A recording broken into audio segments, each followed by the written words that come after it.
full disclosure, I bought this piece of furniture from an estate sale and it was fully intact, no structural issues whatsoever. I stored it in my garage for a while before starting the refinish. I had it upside down sitting on another piece of furniture, and when I tried to pick it up by grabbing the legs, well, I broke it. Piece of advice, don't do that.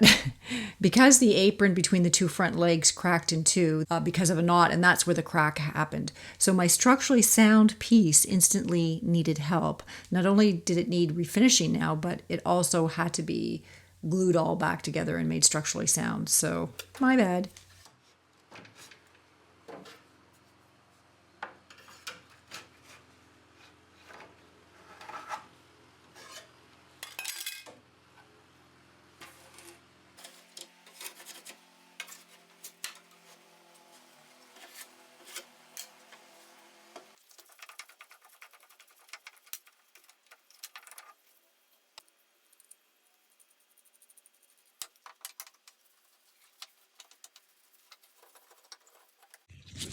Now here's the big crack right there.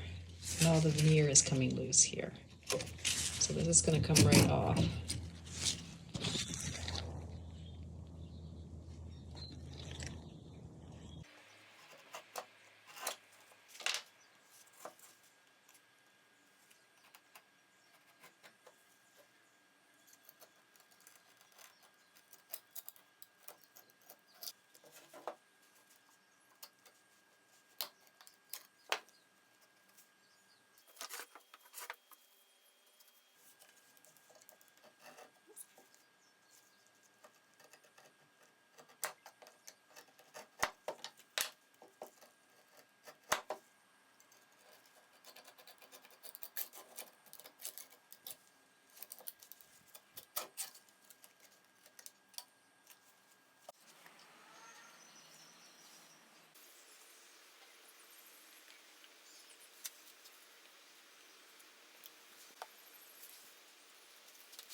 So here is the crack that I glued yesterday.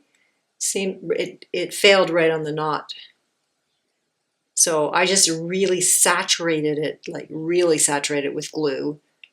And it seems to be in pretty good shape now.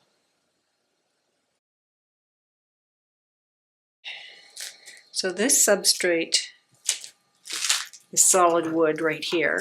That's solid wood. And then they've got a bit of veneer of some sort here, and then they've got the finished veneer here. Now, I've glued this big crack in the substrate together, but the veneer isn't holding. There's still some parts that are pulling apart, so I'm going to glue those before I put the finished veneer back on.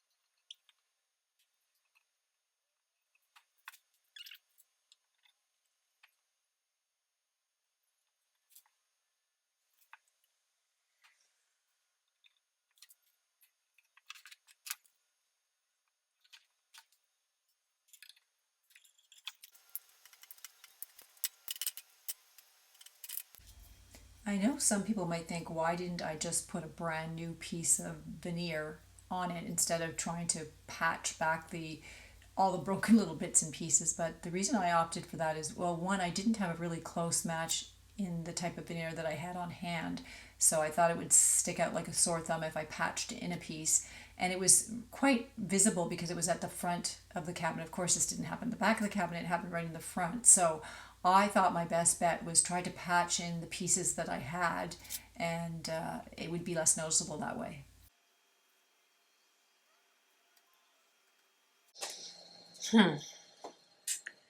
This is going to be very tricky.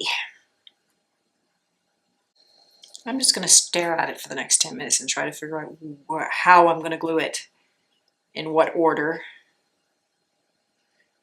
I do think I have to glue it all at the same time because if I glue it piece by piece, there's going to be squeeze out and it will interfere with the next piece going in properly. So I'm going to have to glue it all up at once. The only problem I see right now is when everything's put back together, this doesn't quite fit. It's just a smidge over. So I think I'm going to have to cut just the tiniest bit off of here in order for it to fit back. And in doing so, I might end up with a tiny little gap, but better than putting a whole new patch in.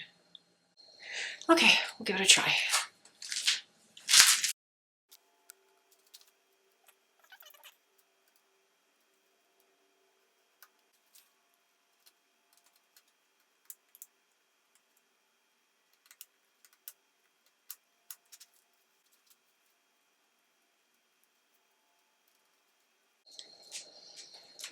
Okay, I think that's better. It's got a little bit of room to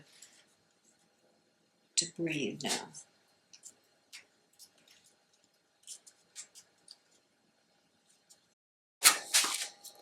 Okay, so let the operation begin.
This is what the piece is looking like after I've used the sander on it and hand sanded it. It's looking pretty good. I'll add a little bit of water to it so we can see what it looks like with a clear finish on it. You get a better idea of the repairs on it. So not bad. I've got that little piece of missing veneer which I'll have to patch right in the middle, and maybe try to hide the two lines where the veneer was patched back in. But all in all, compared to what it was, looking pretty good.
Okay, we're at the stage where I have sanded the outside of the buffet, and I'm working on the drawers. I've sanded the middle drawer to 150 grit, and I've got the two outer drawers to still do. I think I've decided I'm going to leave the inside of the buffet this brown color. It's been painted. It's in okay shape. I haven't decided 100%. I'm gonna wash it down, clean it up, and see what it looks like. I might repaint it, and I might just leave it as it is, depending on what it looks like.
If you like this kind of content, please hit the subscribe button below. It really helps the channel grow.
Okay, I've put a first coat of oxalic acid on here, and now I'm going to rinse it off with water. It doesn't seem to have done too much to the lines from where the hutch was on it, which I'm not surprised because it's not a water damage thing, which is what oxalic acid is really good at. It's more of, the sun bleached the entire top of the buffet, except where the two pieces of the hutch were sitting on it. So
Originally, the piece of wood that runs along below the drawers and on top of the doors was painted a dark brown. And when I put the doors and the drawers back on, I just didn't like the way the brown paint looked. It just didn't look right.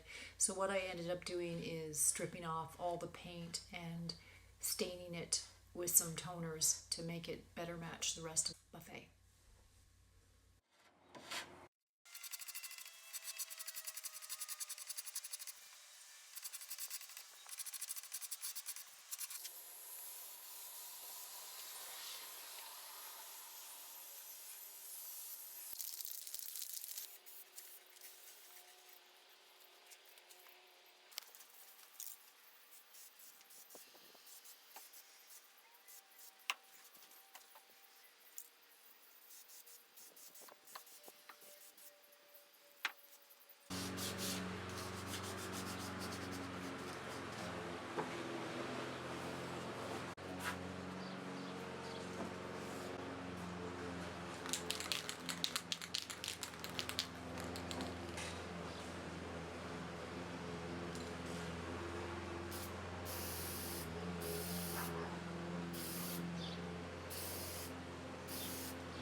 The hutch is sitting upside down right now, and my plan was to remove the bottom part of the hutch back because I just want it gone completely. I thought it might modernize and make it look a little bit better, just leaving the top part behind the glass doors intact. That is the plan.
Okay, this is my first attempt at making toner that I'm going to try on the buffet. Right now, the buffet is leaning a little towards the orangey side, and I'd like to tone it down a little bit more towards the brown. So I've got my sanding sealer, which is this stuff right here. I've got it in the little jar here. And just mix it up. And I'm going to put equal amounts of sanding sealer and denatured alcohol into my sprayer. It's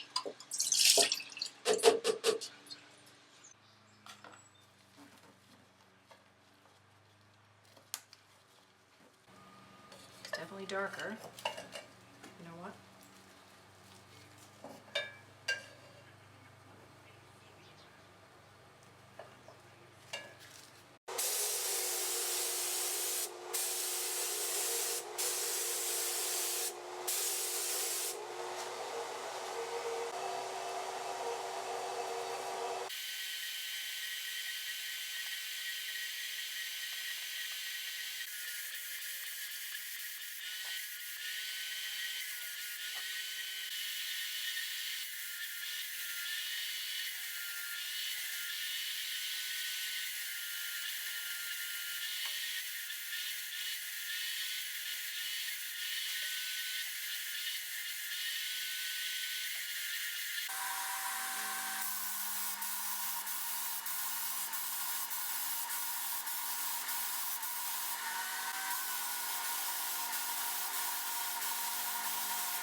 I used a waterborne lacquer top coat because number one, it's easier to clean up, and number two, it's less toxic.